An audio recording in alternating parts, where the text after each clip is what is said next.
Hi ever, my name is Srujan. ఈ video సిరీస్లో మనం క్యూబర్నెటిస్ అంటే ఏంటో తెలుసుకుందాం. సో బేసిక్గా అసలు ఈ టెక్ వరల్డ్లోకి ఈ క్యూబర్నెటిస్ అనేది ఎలా వచ్చింది, దీని అవసరం ఎందుకు వచ్చింది, ఇది సాల్వ్ చేసే ప్రాబ్లమ్స్ ఏంటి అనేవి మనం తెలుసుకోవాలంటే ఫస్ట్ బేసిక్గా ఎమర్జెన్స్ ఆఫ్ క్లౌడ్ అనేది అందరికీ తెలుసు. 2014 2015 ఆ టైం నుంచి క్లౌడ్ వచ్చింది. సో ఇప్పుడు అన్ని కంపెనీస్కి క్లౌడ్ అనేది ఒక డిఫాక్టో స్టాండర్డ్ అయిపోయింది. క్లౌడ్లో అప్లికేషన్స్ డెవలప్ చేయడం like AWS, Azure and workloads deploy చేయడం అనేది చాలా కామన్ అయిపోయింది. సో ఈ క్యూబర్నెటిస్ అనేది కూడా ఒక క్లౌడ్ నేటివ్ ప్రోడక్ట్ అన్నమాట. క్లౌడ్ నేటివ్ అంటే ఏంటంటే ఇది పూర్తిగా క్లౌడ్ని దృష్టిలో పెట్టుకొని తయారు చేసిన ప్రోడక్ట్. ఇది ఒక ఓపెన్ సోర్స్ ప్రోడక్ట్ యాక్చువల్లీ. ఇది ఎవరు తయారు చేయలేదు, అంటే ఇన్ ద సెన్స్ లైక్ ఒక్క ఓనర్ లేడు. గూగుల్ ఫస్ట్ క్రియేట్ చేసింది. ఇప్పటికీ గూగుల్ బార్డ్ అనే ఒక అప్లికేషన్ని వాళ్ళ ఇంటర్నల్ కంపెనీలో యూజ్ చేస్తారు. So Kubernetes is like loosely based upon board అనమాట. బార్డ్ని తీసుకొని వాళ్ళు ఓపెన్ సోర్స్కి డొనేట్ చేస్తే దాన్ని ఒక 10 years పాటు డెవలప్ చేస్తే ఈ స్టేజ్కి వచ్చింది. రైట్ నౌ 1.33 వర్షన్లో ఉంది Kubernetes. So yeah, companies like Google, red hat, Azure ఇవన్నీ కూడా ఈ ఓపెన్ సోర్స్ ప్రాజెక్ట్కి కాంట్రిబ్యూట్ చేస్తుంటాయి. సో ఫస్ట్ అసలు మనం ఈ క్యూబర్నెటిస్ అనేది ఎందుకు ఎమర్జ్ అయింది అనేది మనం తెలుసుకోవాలంటే అసలు ఐటీలో కొన్ని చేంజెస్ వచ్చాయి ఇన్ లాస్ట్ 10 years. ఒకటి మైక్రో సర్వీస్ ఆర్కిటెక్చర్, ఇంకొకటి emergence of cloud as a de facto standard where you deploy applications. ఎందుకంటే నువ్వు ఎనీ కంపెనీ అంతకుముందు ఏదన్నా అప్లికేషన్ డిప్లాయ్ చేసి లైక్ ఏదైనా వెబ్సైట్ హోస్ట్ చేయాలంటే they have to buy their own hardware. కానీ క్లౌడ్ వచ్చిన తర్వాత అలా కాదు. ఎవరు ఏ హార్డ్వేర్ కొనట్లేదు. ఇన్ఫ్యాక్ట్ మేజర్ హార్డ్వేర్ యూజర్స్ ఎవ్వరు కూడా వాళ్ళ హార్డ్వేర్ వాళ్ళు కొనుక్కోరు. అందరూ రెంట్కి తెచ్చుకొనే వాడుకుంటున్నారు. సో ఇన్ దాట్ సెన్స్ ఇప్పుడు మనం రెంట్కి తెచ్చుకోవడం వల్ల ఉపయోగం ఏంటంటే దెర్ ఈజ్ నో లిమిట్. మనం ఎంత అవసరమైతే అంత తెచ్చుకోవచ్చు, అవసరం లేనప్పుడు వెనక్కి ఇచ్చేయచ్చు.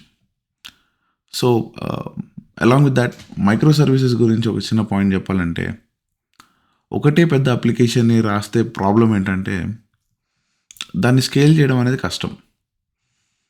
సో ఒక కామన్ ఆర్కిటెక్చర్ ప్యాటర్న్ ఏమేమర్జ్ అయిందంటే మనం అలా కాదు, ఒక అప్లికేషన్ని డివైడ్ చేసేసి సింపుల్ అప్లికేషన్స్గా మల్టిపుల్ అప్లికేషన్స్ని డిప్లాయ్ చేద్దాం అన్నది ఒక థాట్ అనమాట. దాన్ని మైక్రో సర్వీస్ ఆర్కిటెక్చర్ ప్యాటర్న్ అంటారు. సో అండ్ థర్డ్ థింగ్ ఇంకోటి ఏమొచ్చిందంటే డాకర్ అనేది ఒకటి వచ్చింది. సో డాకర్ని యూజ్ చేసి ఈ మైక్రో సర్వీసెస్ని హోస్ట్ చేయొచ్చు. కానీ ఈ డాకర్ కంటైనర్స్ని మేనేజ్ చేయడానికి మనకు ఒక సొల్యూషన్ కావాలి. సో క్యూబర్నెటిస్ రాకముందు చాలా సొల్యూషన్స్ ఉన్నాయి. లైక్ డాకర్ స్వామ్ ఉంది and there is మేసోస్.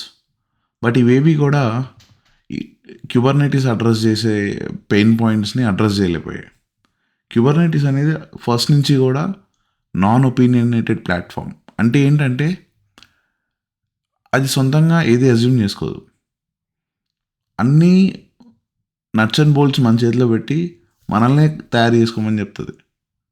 It's a fascinating application అనమాట. సో ఫస్ట్ మనం ఏం చూద్దామంటే first thing I wanted to show you is ఇది. సో గత 25 years ఇంటర్నెట్ వచ్చింది ఎప్పుడు, I'm not sure, 1991 maybe.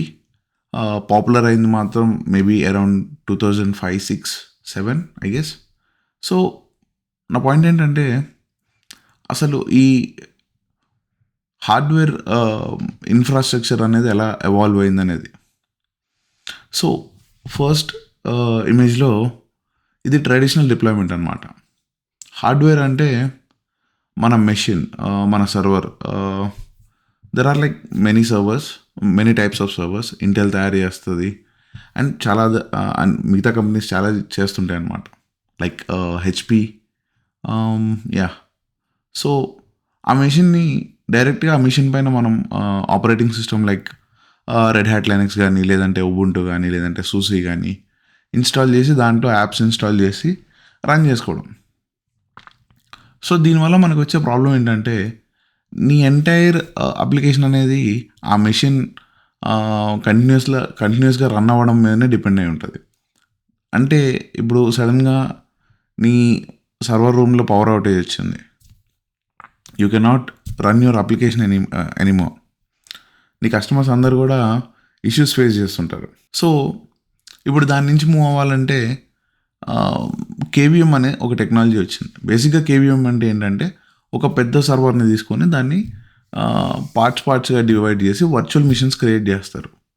So slide number 2లో ఇక్కడ మీరు చూసినట్లయితే ఒక హైపర్వైజర్ని యూజ్ చేసి ఒకటే మెషిన్ని మల్టిపుల్ స్మాలర్ మెషిన్స్గా డివైడ్ చేసి దానిపైన అప్లికేషన్స్ ఇన్స్టాల్ చేయడం. సో ఇది ఇప్పటికీ యూజ్ చేస్తారు, but people are moving away from it. ఇది ఎందుకు ఇలా యూజ్ చేస్తారంటే, that is the latest technology back then.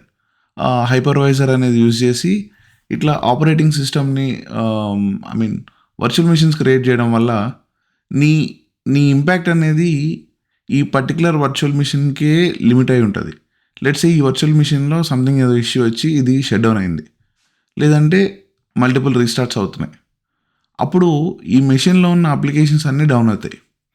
కానీ మనం ఏం చేస్తామంటే, ఒక అప్లికేషన్ని రెప్లికేట్ చేయడానికి మల్టిపుల్ వర్చువల్ మిషన్స్లో ఇన్స్టాల్ చేస్తాం. దాన్ని ఏమంటారంటే హై అవైలబిలిటీ అంటారు, and fault tolerance and high availability అంటారు.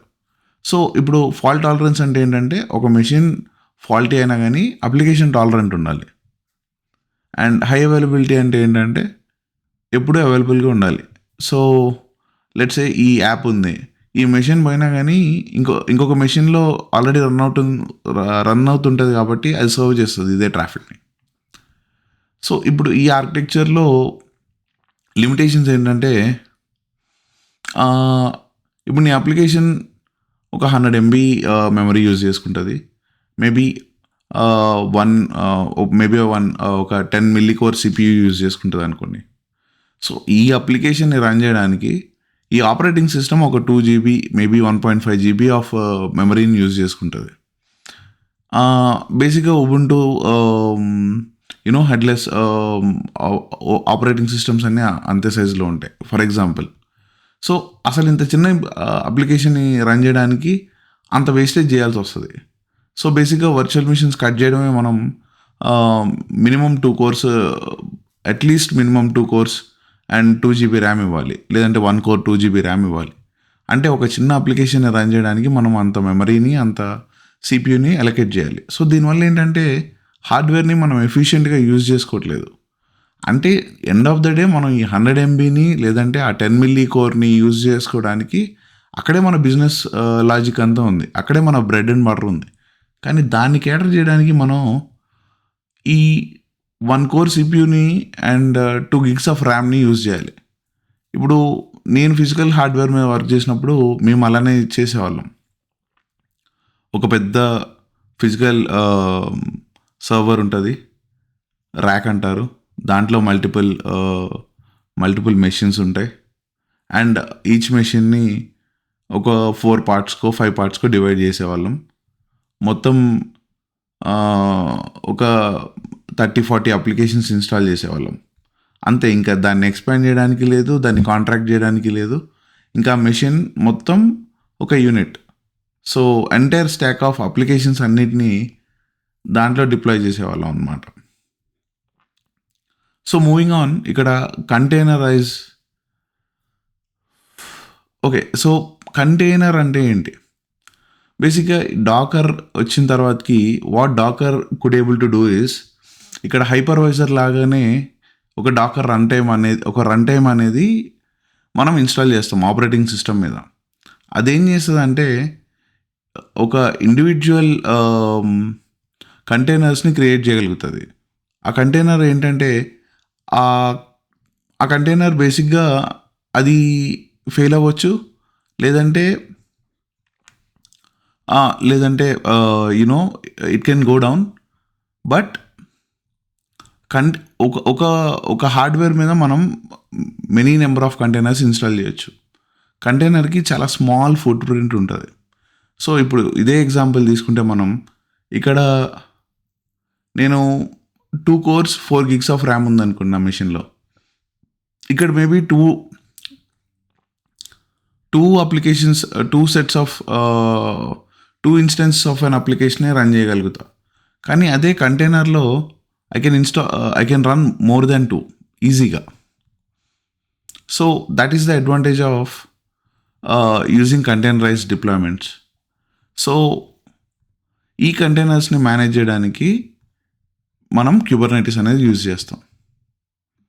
అండ్ క్యూబర్నెటిస్ని మనం క్లౌడ్ నేటివ్ అనడానికి కారణం ఏంటంటే క్యూబర్నెటిస్ అనేది క్లౌడ్ని దృష్టిలో పెట్టుకొని క్రియేట్ చేసిన ఒక ఒక ఒక ఒక సాఫ్ట్వేర్ అనుకోవచ్చు మనం.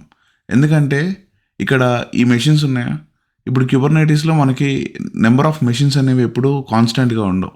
మనం నోడ్స్ అంటాం, లేదంటే వర్కర్ నోడ్స్ అని కూడా అంటారు. సో అవి కాన్స్టెంట్గా ఉండవు అంటే ఏంటంటే ఇప్పుడు నీ అప్లికేషన్ సైజ్ పెరుగుతుంది, నువ్వు సర్వ్ చేయాల్సిన ట్రాఫిక్ సైజ్ అనేది పెరుగుతుంది.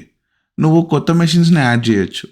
లేదంటే రోజులో లెట్సే ఒక టీటీడీ అప్లికేషనే ఉందనుకోండి, వాళ్ళు టికెట్స్ బుక్ చేయడానికి ఎప్పుడు మార్నింగ్ 4కి ఓపెన్ చేస్తే 4కి నీకు ట్రాఫిక్ చాలా ఎక్కువ రావచ్చు. సో అప్పుడు నీకు చాలా ఎక్కువ మెషిన్స్ కావచ్చు. అండ్ మేబీ 6 o'clockకి 7 o'clockకి 8 o'clockకి నీకు అసలు ఇంటర్నెట్ ట్రాఫికే రాకపోవచ్చు. అప్పుడు నీకు మెషిన్స్ అవసరం లేకపోవచ్చు. సో ఇలా ఏంటంటే మనం నోట్స్ని యాడ్ చేయొచ్చు, తీసేయచ్చు. సో క్లౌడ్లో అడ్వాంటేజ్ ఏంటంటే మనం ఆబ్వియస్లీ రెంట్కి తీసుకుంటాం, వదిలేస్తాం, రెంట్కి తీసుకుంటాం, వదిలేస్తాం. సో ఇప్పుడు క్యూబర్నెటిస్ యూజ్ చేయడం వల్ల ఏంటంటే ఆ మెషిన్స్ అనేవి మనం జస్ట్ ఇన్ టైం క్లస్టర్కి యాడ్ చేయొచ్చు, అట్ ది సేమ్ టైం తీసేయచ్చు. సో ఇలా చాలా అడ్వాంటేజెస్ ఉన్నాయన్నమాట. అండ్ యా సో ఈ సిరీస్లో నేను ఏం టార్గెట్ చేద్దాం అనుకుంటున్నా అంటే, సో ఈ క్యూబర్నెటిస్లో కొన్ని సర్టిఫికేషన్స్ ఉంటాయి, like CKAD and Kubernetes and cloud native associate. So ఇది బేసిక్ సర్టిఫికేషన్ అనమాట. సో నేను ఈ సర్టిఫికేషన్ సిలబస్ని దృష్టిలో పెట్టుకొని I would like to create this tutorial series అనమాట. ఎందుకంటే end of the day I should be able to say that okay, నాకు ఈ సర్టిఫికేషన్ రాస్తే పాస్ అయ్యేంత నాలెడ్జ్ ఉంది నాకు, maybe I can take that certification అని మీరు ఫీల్ అవ్వాలి. అండ్ ఈ సిరీస్ని ఎవరిని టార్గెట్ చేస్తున్నాను అంటే, like who are my target audience?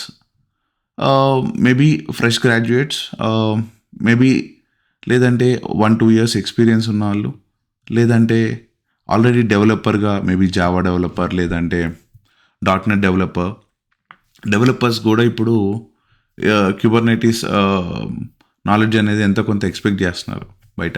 ఎందుకంటే యాజ్ మచ్ యాజ్ వీ అంటే DevOps engineers try to abstract developers from Kubernetes. అంటే దాని ఉద్దేశం ఏంటంటే ఇప్పుడు అప్లికేషన్ ఎక్కడ రన్ అవుతుంది అనేది డెవలపర్స్కి అంత ఎగ్జాక్ట్గా ఐడియా ఉండదు పెద్ద కంపెనీస్లో. కానీ గోయింగ్ హెడ్ ఏమవుతుందంటే డెవలపర్సే అప్లికేషన్స్ని మేనేజ్ చేసుకోవాల్సిన పరిస్థితి అనేది వస్తుంది. ఎందుకంటే కొత్త ఫినామినాస్ అనమాట. You right it, you own it. అంటే నువ్వు రాసావు కాబట్టి నువ్వే మేనేజ్ చేయాలి, నువ్వే ఓన్ చేసుకోవాలి. ఆ కేపీఐస్ని నువ్వే మేనేజ్ చేయాలి, అప్లికేషన్ అప్ ఉందా లేదా అనేది నువ్వే చూసుకోవాలి అనేవి డెవలపర్సే ఎక్కువ మేనేజ్ చేసుకోవాల్సిన పరిస్థితి వస్తుంది. సో ఎంతో కొంత క్యూబర్నెటిస్ నాలెడ్జ్ ఉండడం అనేది it's a good thing to have. And ఇంకొక లాస్ట్ పాయింట్ని టచ్ చేద్దాం అనుకుంటుంది ఏంటంటే just global insights and analysis for 2025. So బేసిక్గా క్యూబర్నెటీస్ అనేది అడాప్షన్ అనేది ఎలా అవుతుంది, so how many companies are using Kubernetes are moving into Kubernetes అని అంటే, so we can see that 60% of organisations అనేవి క్యూబర్నెటీస్కి మూవ్ అవుతున్నాయి. అండ్ సో కంపెనీస్ అన్నీ క్లౌడ్కి మూవ్ అవుతున్న కంపెనీస్ అన్నీ కూడా క్యూబర్నెటీస్ యూజ్ చేయడానికి విల్లింగ్గా ఉన్నాయి. Yes, Kubernetes is slightly complex and learning curve అనేది చాలా స్టీప్ ఉంటుంది. అంటే ఒక పట్టాన అంతుపట్టదు. కాకపోతే we should keep trying and you know, అందుకే నేను యాక్చువల్లీ. సో అండ్ నెక్స్ట్ వీడియోలో మనం క్యూబర్నెటీస్కి కావాల్సిన కాంపోనెంట్స్ లోకల్లో ఎలా ఇన్స్టాల్ చేసుకోవాలి అనేది మనం చూద్దాం బేసిక్గా. And then thank you everyone, bye.